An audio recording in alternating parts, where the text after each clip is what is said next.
Hello, I'm Shawn from Threads That Bind.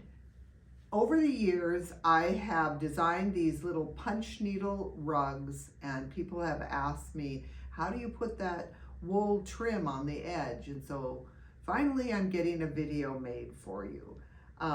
It's really a simple process. It's just adding a strip of wool around the edge. But when it's an oval shape or a round shape and the fabric needs to bend, then the fabric needs to be cut on the bias. And so today I'm going to show you that. If it's a square like one of these, you don't need the bias. You can do it just on the straight of the grain of the wool. I typically start with 1.5 inches width. And so on this piece of wool, if you don't know what a bias cut is, it is just a strip taken out of the fabric at an angle so that it will bend when you have a corner to go around. And all you do is you just simply fold back a corner until it is, well, it kind of matches up the grain. All I did was fold this back and take a slice out of that. And that doesn't, people say, oh, that's such a big chunk. It's not. This wool is perfectly fine to use for rug hooking or wool applique. You're just taking a piece out of the center, which seems brutal, but it's not. So then after I have completely punched a piece and I've done the little eyes as the last, if something like that is needed, I'm basically going to cut off all of this fabric. Put it on the back side because I really want to watch it close. And I just slice down one side till I get to eyeballing like 1/4 inch. And then I really slowly cut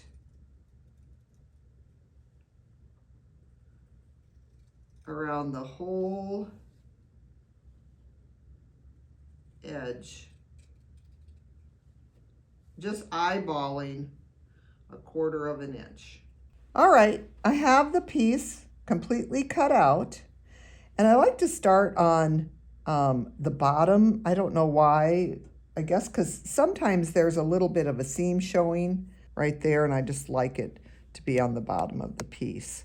So I give myself a little bit of slack because I'm going to come all the way around and then I'm going to join the ends. And I like to stitch from the back of the punch needle so I can watch that very outer line of punching. And I sort of hold those, the last row of punching down, I can feel it, and I line that bias strip up to it. I'm using just a all-purpose sewing thread here. It's a 12 weight. And I just take a little teeny stitch right at that last row of punching. And I'll take a little back stitch and then start stitching around, making sure that that last row of punching is held down and the two of them are lined up. It's a long, slow process, and it's just a little running stitch.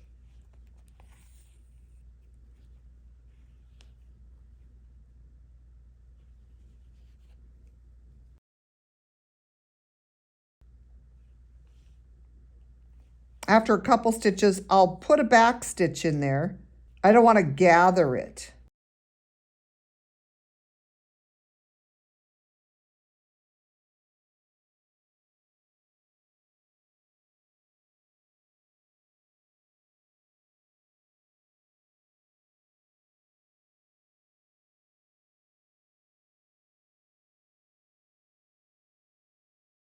I will move around the whole piece.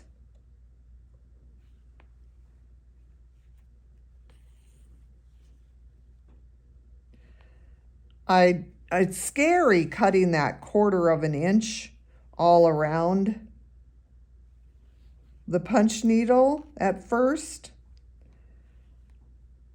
I tried to think that I could cut it like a 1/2 inch and then trim it later, but I really use that as a guide to where I'm lining this edge of this bias strip up.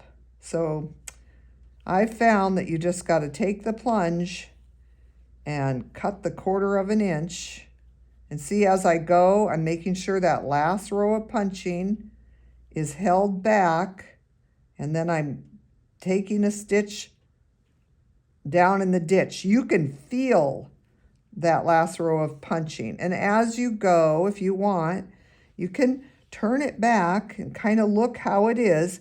You will see sometimes a little bit of weaver's cloth there, but by the time we roll this under and do another stitch, it will butt up real well. But it should look something like this as you go. So I have stitched this all the way around. I've added this bias trim and I've gotten right back to where I began. And so I put the needle through, joining those a couple times, and then I make a knot.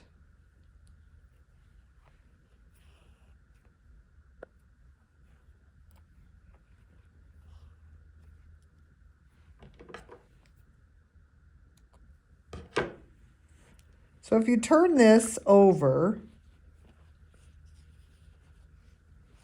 where these two pieces are, it doesn't matter which one, if you put one up and one down, they will kind of come at an angle to where I'm going to join them at an angle. If I tried to join them like this, the bulk would be too great. And so you want to put one up and one down. Again, it doesn't matter which one. And I'm going to give this a little press with the iron just to steam it a little bit flat. And then I'm going to sew that together. And now I'm going to just trim it down to about 1/4 inch. And I cut that little point off because it's just extra we don't need in there. And the same with this. I cut a little bit that direction and then I trim that seam down to 1/4 inch.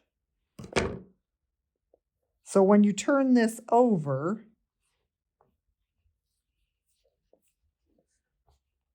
there's always going to be a little joint.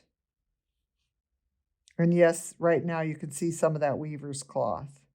And you don't have to start here. Matter of fact, I guess I probably will start somewhere else. But now there's a second step that I fold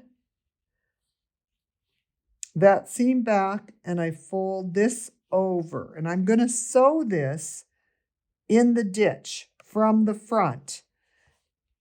I could fold this over like a hooked rug gets the edge sewn down like that. And I have done that. But I'm going to put a wool backing on this. And so I really don't need to do all that. I can just lay this side flat. And I'm going to now sew through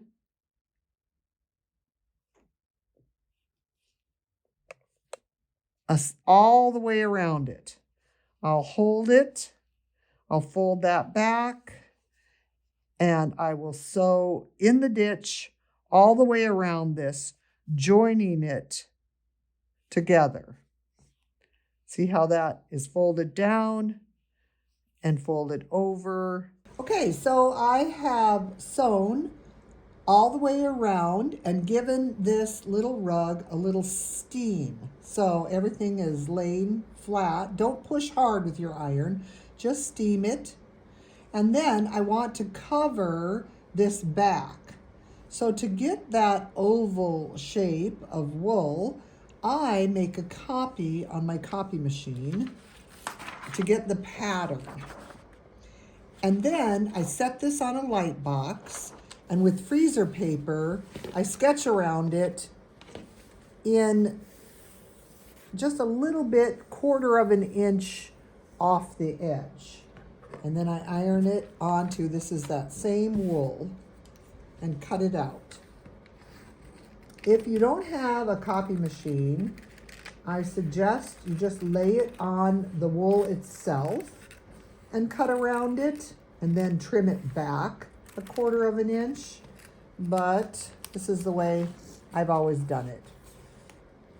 I, for all my wool applique, use freezer paper because the part that is over the edge comes off and doesn't ruin this excess wool. In other words, I'll cut away here. This comes off and this wool is not damaged. Whereas if I had used some kind of a fusible, then wherever it hits, it is ironed onto the wool. And I have a pile for every scrap, every teeny weeny scrap, down to what I might use to stuff something with. I don't throw away any wool. Appliqueurs love scraps. I use a lot of different wools. There. So see, this now can just be thrown away, and I will put this, I'll probably trim that off and that off. This would go in my applique pile, and this would go in my stuffing pile. So I know if you're not an appliqueur, you might not care, but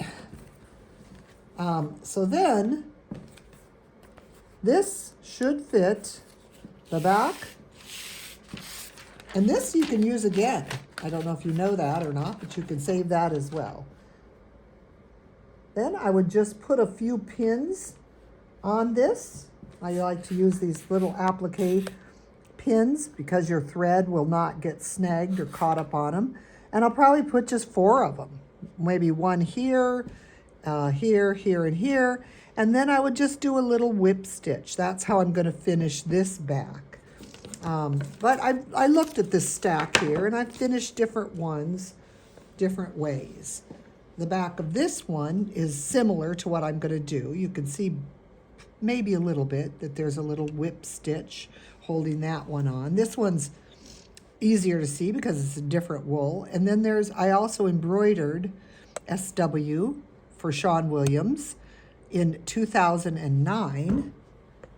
This one, the square one, I did a little blanket stitching around, and this was obviously 2017, Shawn Williams Arnett. I got married. And then I just dropped the W, and now I'm Shawn Arnett on 2020. It's good because you look back and you can tell when you made different ones. This is just whipped on. Must have been not so much in a hurry there. This is a new pattern. Shawn Arnett 2025. And then Shawn Williams 2010. I love that history. Thank you for watching. I hope that answers all your questions.